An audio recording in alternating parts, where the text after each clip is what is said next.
At dinner, I had just reached for the second chicken drumstick when my little brother slammed his chopsticks onto the table and shouted, "You're a girl. You do not do anything useful at home. What right do you have to eat the best piece for half a second?" The room froze. Then I kicked the leg of his chair. The chair tipped, my brother yelped, and by the time he hit the floor, I had already stepped forward. I planted my slipper on the front of his hoodie and pressed just hard enough to keep him from scrambling away. My mother dropped the soup ladle. My father rose so fast his chair scraped across the tile. The bowl in front of my brother rattled. Then toppled broth, running in a yellow line, toward the edge of the table. I looked down at him and asked, very quietly, "Who taught you to say that?" He was 11. All knees and elbows in panic. His lips trembled. He tried to puff himself up the way boys do when they think anger is the same thing as courage, but when I added a little more pressure with my foot, his eyes filled immediately. "I asked you a question," I said. "Who taught you?" His voice cracked. "Felix and Owen and Mason. They all say it." "What exactly do they say?" He clamped his mouth shut. I leaned closer. My father did not stop me. Finally, my brother burst into tears. "They say, if I let my sister order me around, I am not a real boy. They say only weak boys let girls talk over them. They say if I like math and baking and astronomy, I am basically a girl already." The kitchen light buzzed above us. My mother's face changed first. She had been startled when I kicked the chair ready to scold me, but now all the color drained from her cheeks. My father crouched in front of my brother. Instead of hauling him up, "Do those boys do anything else?" he asked. My brother wiped his nose with the back of his hand. He could not look at any of us. My father waited. That was the thing about him. When other people hurried to fill silence, he used it like a tool. Finally, my brother whispered, "They lock me in the bathroom sometimes. They pull on my waistband and laugh. Felix makes me do his algebra. If I refuse, Owen hits my shoulder where teachers can't see. Mason tells people I cry like a girl." My mother made a sound I had only heard once before. When my grandfather died, not loud, just broken, I took my foot off his chest and stepped back. My father stayed where he was and said, "Listen carefully. In this house, your sister gets a drumstick if she wants one. You get a drumstick if you want one. Your mother gets one. I get one. Food does not have a gender. Dignity does not have a gender. Stupidity, however, apparently does, and your classmates are overflowing with it." My brother blinked through tears. My mother knelt and pulled him into her arms. "Other people's homes can be twisted," she said. "That does not make their rules true. Some boys are raised to think cruelty makes them strong. It does not. It just makes them cruel." He glanced at me, ashamed in a way that made him look younger than 11. I sat back, down, picked up the drumstick, and bit into it. A few seconds later, he crept over, dragging his socks on the floor, and tugged at my sleeve. "I'm sorry," he mumbled. I should not have said it. I was mad. I wanted to sound like them. I chewed, swallowed, and said, "Don't do it again." He ran to his room and came back carrying the limited edition model spacecraft I had bought him for his birthday after saving allowance for 7 months. He pushed it toward me with both hands. "Take it back." He sniffed. "Keep it until I'm good enough to deserve it. If I'm mean again, break it." I stared at the model for a long second, then nudged it back. "Keep your own toys. Next time you have a problem, come find me before you become someone else's puppet." He nodded so hard his hair flopped into his eyes. Then, because I knew what would happen next day, I added, "My classroom is building C, 3rd floor, room 7. If they bother you during recess, come upstairs." That should have been the end of it. Of course it was not. The next afternoon, right after second period, a boy from another class appeared at my doorway and jerked his head toward the hall. "Somebody's looking for you." I set down my mechanical pencil and stepped outside. There were 8 boys waiting by the stairwell, all from the upper middle school block. At the center stood Felix Brand, a year younger than me but built like a brick, with a permanent expression of inherited arrogance. His father owned half the car dealerships in our district, which in Felix's mind meant he personally owned gravity. "So," he said, looking me up and down, "you are Irish Shen, and you are the reason my brother has started confusing cowardice with masculinity." Laughter rippled through the boys behind him. Felix tipped his chin up. "Your parents went to my homeroom teacher, demanded she educate me. That was cute. You think? You can complain to adults every time life hurts your feelings." He took one step closer and jabbed a finger toward my forehead. I caught his hand before he touched me. His eyes widened. I bent his index finger backward until he dropped to one knee with a strangled cry. "I think I said that you should keep your hands to yourself." Someone behind him swore. 2 boys surged forward. My classroom door flew open before they reached me. My class monitor, Mei Lin, came out first, followed by 3 girls from debate club, 2 boys from science team, and the rest of my row. Like they had been waiting for permission to riot all morning. "What exactly?" Mei Lin asked, folding her arms. "Do you think you're doing outside our room?" Felix gasped, half from pain and half from humiliation. "This has nothing to do with you. It does if you bring a pack of hyenas to our hallway," one of the boys said. The corridor filled with students. In seconds, shoes squeaking, voices rising. Somebody said security. Somebody else said, "Do not let them run." Felix twisted under my grip and tried to yank free. That was when Miss Carver arrived. She was my homeroom teacher, literature instructor, and a woman who had hated me with such methodical persistence that by then even the potted plants in our classroom had probably noticed. "What is going on here?" she snapped. Felix opened his mouth. She never let him answer. She strode straight toward me and slapped me so hard my face turned with it. The whole hallway went silent. It was not the pain that shocked Me? It was the speed, the certainty, the fact that she had not asked one question before choosing her target. "You shameless girl," she said. "I knew from the first day you enrolled that you were trouble, pulling boys into fights, parading around like a little queen, stirring up conflict wherever you go. Have you no sense of decency?" My cheek burned. Someone behind me shouted, "She hit her, Miss Carver," pointed at me with a shaking finger. "Look at the way she gathers boys to defend her. Look at the way she performs innocence. I have seen girls like this for 15 years. Good grades, bad character." Felix, who had just been on his knees, looked as startled as everyone else. I tasted blood where the inside of my lip had split against my teeth. Then I reached past Miss Carver, yanked the red emergency alarm on the wall, and let the siren rip through The building. The shriek was immediate and violent. Doors opened all along the corridor. Teachers rushed out. Students screamed. A janitor dropped his mop. Miss Carver went white. "What did you do?" I looked at her and said, "Now everyone will hear you." That was the moment everything stopped being salvageable. The vice principal arrived breathless. Security guards came, pounding up the stairs. The alarm finally cut, leaving behind a ringing silence and about 200 witnesses. Miss Carver recovered before anyone else did. She pressed a hand dramatically to her chest and announced loud enough for the crowd below the stairwell to hear, "This girl assaulted another student, incited a fight, and then triggered the emergency alarm. She has been manipulating the class for months." I said nothing. I had learned long before that people like Eleanor Carver did not need the truth to accuse you. They only needed your pause. We were marched to the administration office. Felix and his gang, me, half my classmates as involved parties and Ms. Carver with the expression of a woman who believed history would remember her as a martyr. While we waited for parents, I sat in the hard plastic chair outside the conference room and stared at the reflection in the glass. My cheek had already begun to swell. My eyes looked colder than I felt. Miss Carver had disliked me from the day I enrolled. At first I thought it was ordinary teacher favoritism. Then I thought it was because I answered too directly, or because I corrected a quotation once, or because I wrote essays that sounded older than she wanted from a 14-year-old. I was wrong. The truth began on registration day when my mother, a forensic accountant, with inconvenient habits like asking for receipts, noticed that Ms. Carver was collecting a mandatory class support fee in cash with no official paperwork. My mother smiled, asked which district policy authorized it, and said she would be happy to pay once she received the written circular. 3 other parents, overhearing, asked the same question. Miss Carver had smiled with her mouth and not with her eyes. Of course, she said. The fee disappeared the next day. Her smile for me disappeared with it. After that came the small punishments, each petty enough to deny and sharp enough to draw blood if you lived under them long enough. When I wore the regulation skirt issued by the school, she accused me of altering the hem. When I clipped my bangs back with a plain black pin because they kept falling into my eyes, she made me stand for an entire period and lectured the class about girls who dressed to lure attention. When I collected homework and placed the stack neatly on her desk, she would claim it was missing, then find it after class under a single worksheet and say, next time put it somewhere visible. Once she assigned an essay titled The Person I Trust Most. I wrote about my mother. I wrote about the way she spoke softly when she audited fraud cases because truth did not need volume when it had numbers. I wrote about the way she checked my brother's science fair rocket for structural stress like it was state infrastructure. I wrote about the way she treated every family dinner like testimony in favor of ordinary happiness. Miss Carver tore that essay in half in front of the class. I have seen pigs make a cleaner mess of language, she said. At least pigs do not try to flatter their way into approval. I stood there holding the torn pages while 30 students tried very hard not to look at me.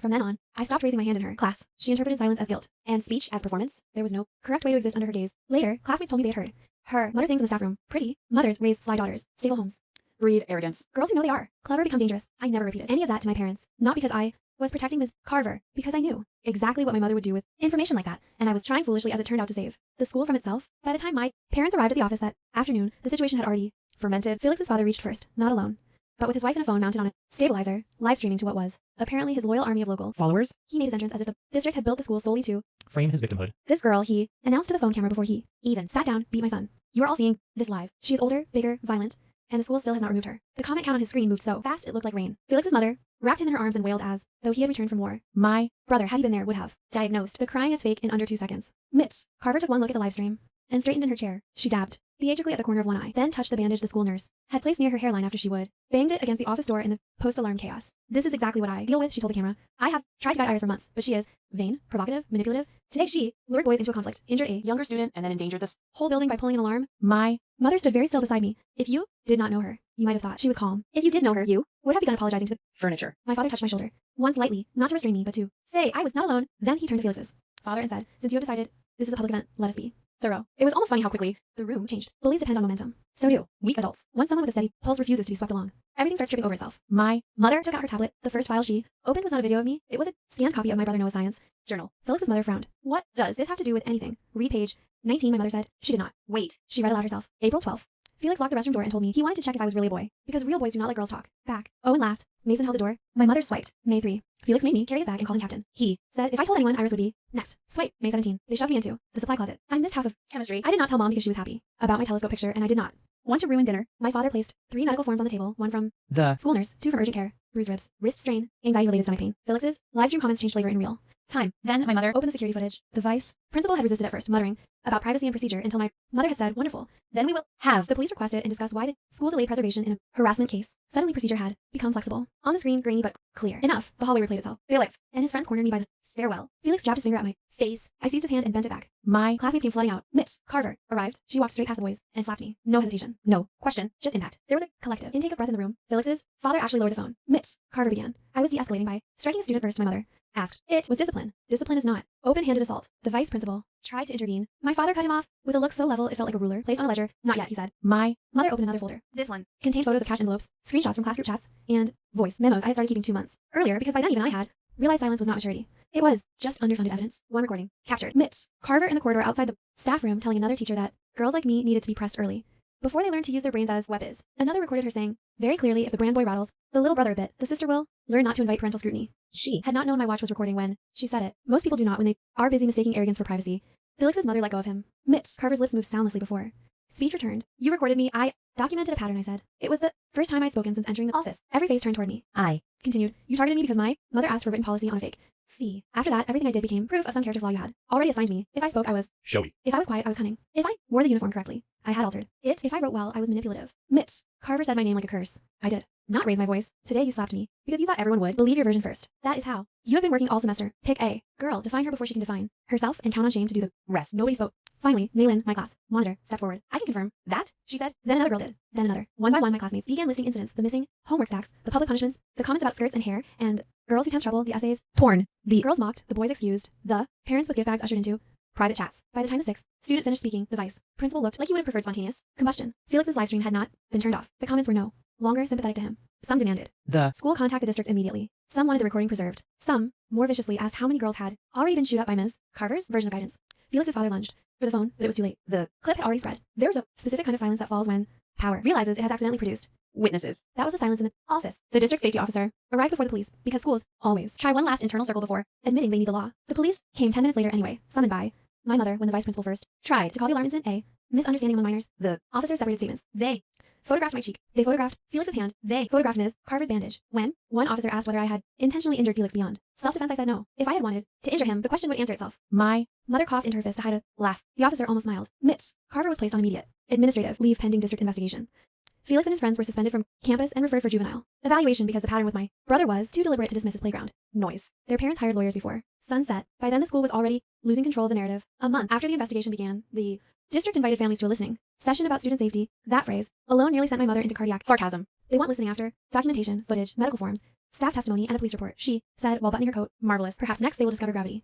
After a window falls on them, we went. Anyway, the auditorium smelled like floor, Polish and institutional embarrassment. Parents filled the seats. Teachers stood in careful clusters. Reporters were kept outside, which meant at least 3 were already inside pretending to be cousins. The district superintendent opened with the usual language about values, vigilance, and regret. Then she invited comments. Nobody moved at first. Then Lynn stood up. She spoke without notes. She described the class periods where girls learned to monitor hemlines more carefully than metaphors. She described the boys who learned that some adults only call them spirited when their cruelty targeted the right people. She described the exhaustion of watching a teacher slowly decide which student would be believable and which would be disposable. After Maylin sat down, a mother from the year above us rose and said her daughter had stopped joining group discussions because Miss Carver once told her smart girls made poor wives. A former student sent in a recorded statement saying she had dropped literature entirely after being told her writing sounded seductive. A janitor testified that he had found torn up essays in the classroom trash more than once. By the time public comment ended, the district's careful language had collapsed under the plain weight of facts. On the way out, a girl I barely knew slipped a folded page into my hand. It was one half of the essay Ms. Carver had torn months earlier. Maylin had picked up the pieces after class and kept them in her binder because, as she put it later, I thought maybe someday evidence would need handwriting.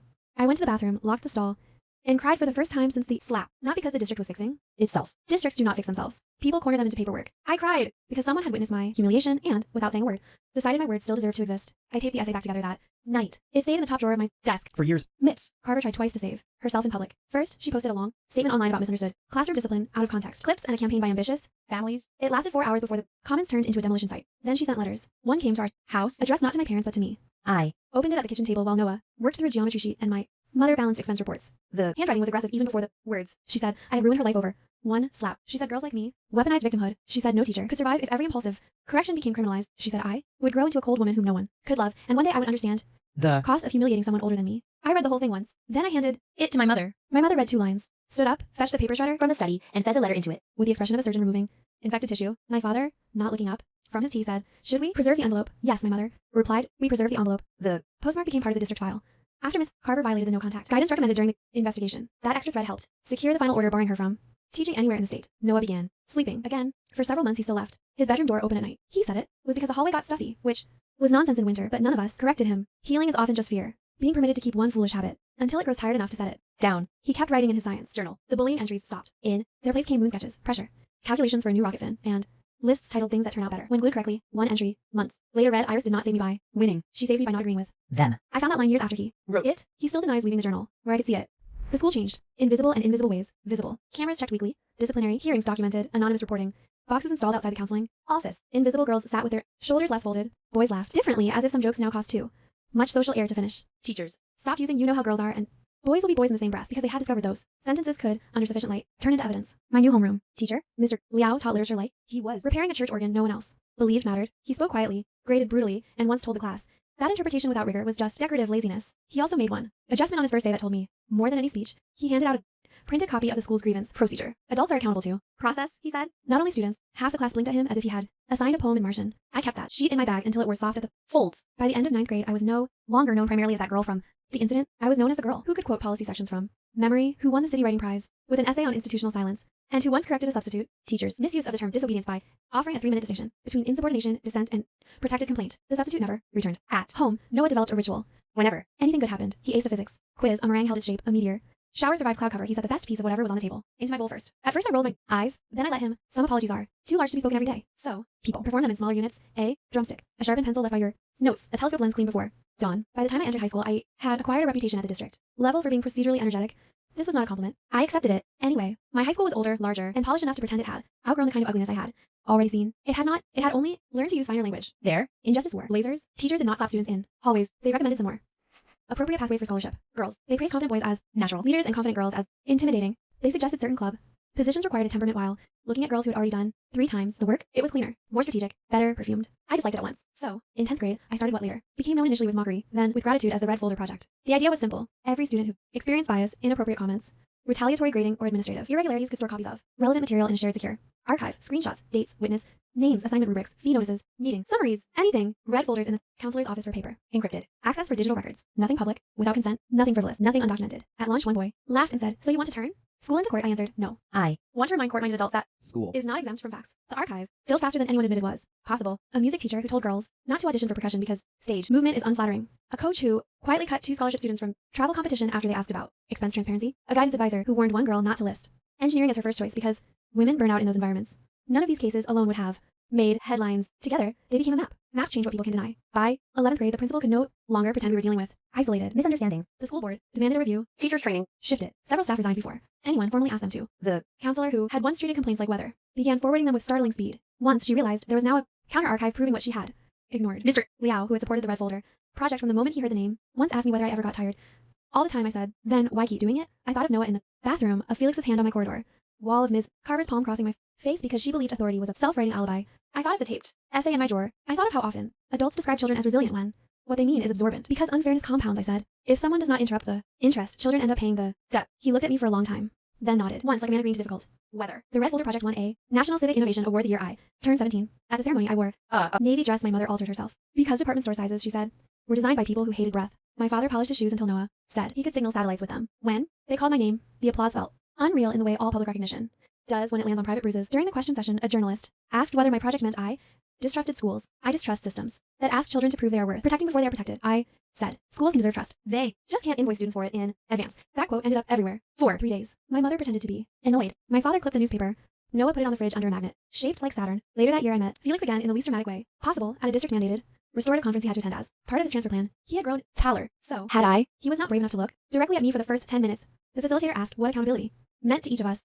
Felix muttered something about consequences. I said, accountability meant the future could not be built out of edited memory. Then, unexpectedly, Noah spoke. He had chosen to attend. He sat with both hands folded and said, I do not need him to say he was a monster. I need him to stop pretending he was joking. Felix finally looked up. Noah held his gaze. That, more than any formal district action, was the true end of the matter. Not forgiveness, accuracy. When my college applications went out, I wrote my main admissions essay about ordinary meals, not the dramatic corridor, not the district hearing, not the Red Folder Project. I wrote about a drumstick, about how power often enters a family or institution disguised as routine. Allocation, about the things people assume should naturally go to boys, to favorites, to louder voices, to those who expect first choice. About how resistance sometimes begins not in court or policy, but in one absurd, vivid refusal to let a lie sit unchallenged at the dinner table. My guidance counselor cried when she read it. I got into every school I applied to. At university, I studied public policy and data law because by then I had become professionally suspicious of every sentence that contained the word fairness without a mechanism attached. I also volunteered at a youth advocacy clinic where I met children with problems too large for children and adults too eager to rename those problems as phases, personalities, or unfortunate miscommunications. I was good at the work, not because I was especially warm all the time. I was not, because I could hear with painful accuracy the difference between a child describing chaos and an adult translating it into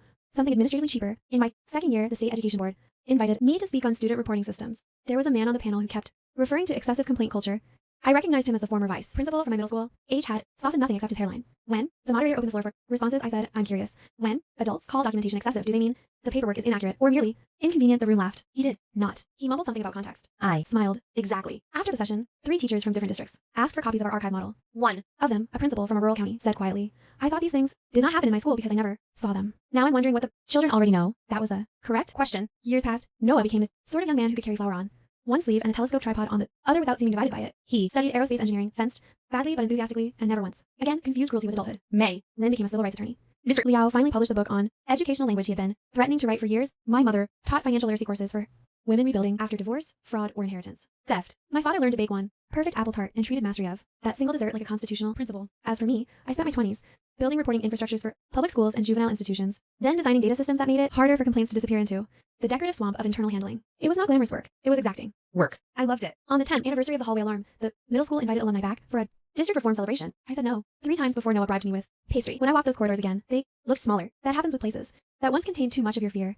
The red alarm box was still there. So was the stairwell where Felix had tried to press his finger to my forehead. The paint had changed. The fluorescent lights had changed. I had changed. The geometry of memory had not. A girl in uniform approached me near the library and asked, shyly, whether it was true that I had once pulled the emergency alarm on purpose. Yes, I said. She widened her eyes. Weren't you? Terrified, completely. Then why did you do it? Because I understood, even at 14, that some people only behave when you change the acoustics of the room. But that was too long for the moment. So I said, because silence was already helping. The wrong person. She nodded slowly, as if pocketing the sentence for future use. At the celebration, the principal thanked alumni who'd helped shape a culture of transparent accountability. It was a wonderful phrase, too clean by half. Institutions always want the fruit, without admitting the rot that fertilized it. Still, when he invited me to speak, I stood. I looked out at rows of students, parents, teachers, board members, and a few district bureaucrats who had perfected the expression of men attending their own supervision. Then I said, children should not need to become archivists to be believed. The room stilled, but if they must, I continued, we owe them systems that do not punish accuracy. Later, while people milled around the refreshment table and congratulated themselves for history, I slipped away to the old courtyard. My mother found me there. She stood beside me without speaking the way she used to, when I was small and furious and not yet skilled enough to explain the geometry of my rage. After a minute, she said, I still regret not making you tell me about her sooner. I shook my head. I thought I was protecting you. She laughed once, softly. From paperwork, Iris, sweetheart. Paperwork is my idea of courtship. I smiled despite myself. Then she took my hand and said, thank you for pulling the alarm. No award, no article, no panel. Invitation ever landed as deeply as that, because she understood the whole sentence. Not just the hallway version, the one that began at a dinner table and went on for years. The one that meant I had finally refused to let other people set the volume for my life. At my 22nd birthday dinner, Noah again placed the best piece of chicken into my bowl. He did it with a solemnity that would have embarrassed a priest. My father reached for the platter too slowly on purpose and said, robbed once more. My mother snorted. Noah grinned. Consistency is policy. I looked at the drumstick, then at the 3 faces around me. The world had not turned fair. It had turned navigable. That was enough. More than enough. Because there are 2 kinds of peace. The first is the kind people demand from you when they want you smaller. The second is the kind you build after learning that your voice can be both precise and unafraid. I have no interest in the first. I was fed on the second. And if anyone at that table had forgotten how expensive silence can become, all they had to do was look at the framed essay taped neatly back together, hanging now in our dining room beside Noah's prize-winning photograph of Saturn. Evidence in our house had become decor. I considered that a happy ending, or at the very least an honest one. The summer before high school, Noah and I rebuilt his rooftop telescope mount from salvaged aluminum and one very offended lawn sprinkler timer my father insisted had once belonged to a completely different machine. We worked in the heat until our shirts stuck to our backs. At one point, Noah tightened the wrong bracket. The whole thing tilted and the telescope pointed accusingly at our neighbor's laundry instead of Jupiter. Tragic, I said. Temporary, he corrected. That became our family word for almost everything. Temporary panic before exams. Temporary anger after arguments. Temporary failure in the face of stubborn systems. Temporary if you kept moving. Permanent only if you knelt to it. One night in August, while we were packing away tools, Noah said, do you think Miss Carver ever believed what she said about you? I thought about it longer than he expected. Yes, I said finally. But belief is not the same as truth. Sometimes people invent a version of you they can punish without guilt. Then they start living inside the invention because leaving it would require shame. He absorbed that like he absorbed star. Maps silently, then all at once. When I started high school and the red folder project was still just an ugly label on a cheap accordion file. The first student who used it was not a girl. He was a scholarship student from a rural county whose economics teacher kept joking that boys with accents should learn gratitude before ambition. The teacher marked him absent during a week he never missed. Then said the class register must have heard the fields in his voice and gotten confused. The boy brought me photocopies of attendance sheets and 2 audio clips recorded accidentally while he was checking whether his calculator still had batteries. He was trembling when he handed me the folder. Maybe it is nothing, he said. Maybe I am just thin-skinned. I opened the file and replied, thin-skinned people do not usually bring timestamps. We filed a formal complaint. The teacher laughed at first, then he saw the timestamps, then he stopped laughing. That was when I learned something useful. Most institutional bullies are not brave. They are simply operating in a market with too few competitors. Increase the cost, and suddenly they become philosophical about misunderstandings. The next case involved a girls' volleyball captain whose coach kept calling her disruptive for asking why team fundraising money had vanished. Then came a sophomore who was told to withdraw from advanced chemistry because your kind does not need that stress. Then a pair of students pressured into giving up a student newspaper article after the administration claimed their reporting on cafeteria contracts was not aligned with school spirit. We did not win every case, but we changed the odds. Some complaints died in committee, some were dissolved into training seminars and carefully worded reminders. Some students withdrew because even being right can be exhausting when authority turns procedure into weather. So I built the archive to account for exhaustion too. Every case file had a 1-page summary at the front. Every summary used the same structure, claim, evidence, policy, requested remedy, possible retaliation, points. If someone ran out of energy halfway through, the folder could continue without requiring them to relive the whole thing from the beginning. That was the part adults praised most later, as if I had been clever enough at 16 to invent trauma-informed workflow. In truth, I built it that way because I knew what it felt like to be too tired to tell a story one more time. During my final year of high school, a district consultant visited to benchmark student-led accountability culture. He wore expensive shoes and asked whether I worried I was making peers combative. I worry more about children who think they must be charming before adults stop harming them, I said. He wrote that down. Whether from conviction or self-defense, the district ended up implementing a version of the red folder model across 12 schools. I should probably say I felt triumphant. Mostly I felt practical. Victories are lovely. Infrastructure is better. In college, the youth advocacy clinic assigned me to a 14-year-old girl named Celia who had been suspended 3 times for aggression. The file described her as hostile, oppositional, verbally threatening, and resistant to instruction. By the 3rd page, I recognized the handwriting of institutional convenience, so I asked for cafeteria footage from the first incident, hallway footage from the second, and Witness. interviews from the third. The school Delayed. I filed a preservation request. Suddenly, the footage appeared. In the first clip, a boy grabbed Celia's backpack, strap, and snapped her bra strap under his breath. She turned and shoved him away. In the second, a teacher publicly mocked her. Stutter. In the third, the assistant dean confiscated her phone after she tried to record a staff member calling her mother. Another useless welfare woman. Every report had called Celia aggressive. Not. One had used the phrase response to provocation. When I showed her the organized file, she stared at it as if it were an object from a cleaner planet. You. Made it look Real, she said. It was always real. I told her. I just removed everyone else's. Fog. We got the suspensions overturned. She joined the clinic as a peer volunteer. The next semester, that was when I understood something else about justice. Sometimes the most radical service you can offer is to return a person's own reality to them in a format institutions are too cowardly to dismiss. I kept the taped essay with me through every move. Freshman. Dorm, junior apartment, the tiny studio. Where? I lived after graduate school while building my first data compliance. Nonprofit out of grant money, cheap, coffee, and unreasonable optimism. When my staff finally convinced me to hang something personal in my office besides policy diagrams, I framed the essay and mounted it behind my desk. Visitors often asked what it was. I Usually answered, a reminder that destruction can be archived. When Noah visited that office for the first time, he stood in front of the framed pages for almost a minute.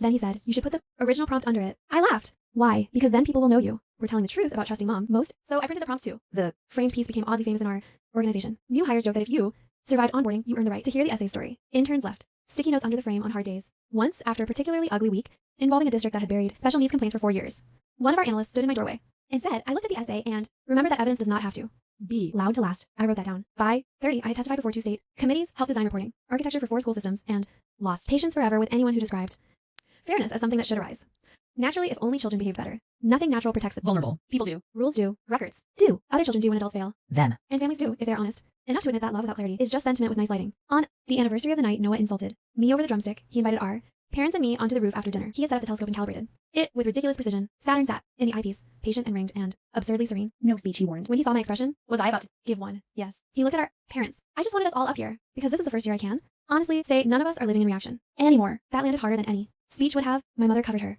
mouth. My father looked at the sky for suspiciously long seconds. I stood beside the tripod and thought about the version of Noah who once believed masculinity required despising the girl who defended him, and the version of me who once believed absorbing harm quietly was a form of strength. We had both been wrong. Not Irreparably. Just expensively. Noah nudged. me. You can do a speech now if you need to. I leaned down to the eyepiece. Instead, Saturn hovered there with all its impossible order. I said, temporary. He grinned. Exactly. Later, when the others had gone downstairs, I stayed on the roof. A little longer. Cities at night produce their own kind of false stars window. Grids, traffic lines, aircraft pins moving over dark roofs. If you look long enough, everything starts resembling a system. Some beautiful, some rotten, some only waiting for a person stubborn enough to trace where the wiring actually goes. I Have spent most of my life tracing wires. The first ones led to a hallway alarm. the Later ones led to data systems, legal frameworks, school policies, intake, interviews, board meetings, and children. who needed someone to say with complete Certainty that what happened to them was real and recordable. I do not romanticize the path. It was ugly. It was tiring. It was, at several points, so unfair that fairness itself felt like a badly marketed product. but it gave me a life in which I never again had to confuse endurance with obedience. And that, I think, is why the memory of the drumstick still matters. Not because it was dramatic, because it was ordinary. Most cruelty begins there, in small allocations and casual sentences, in the assumption that one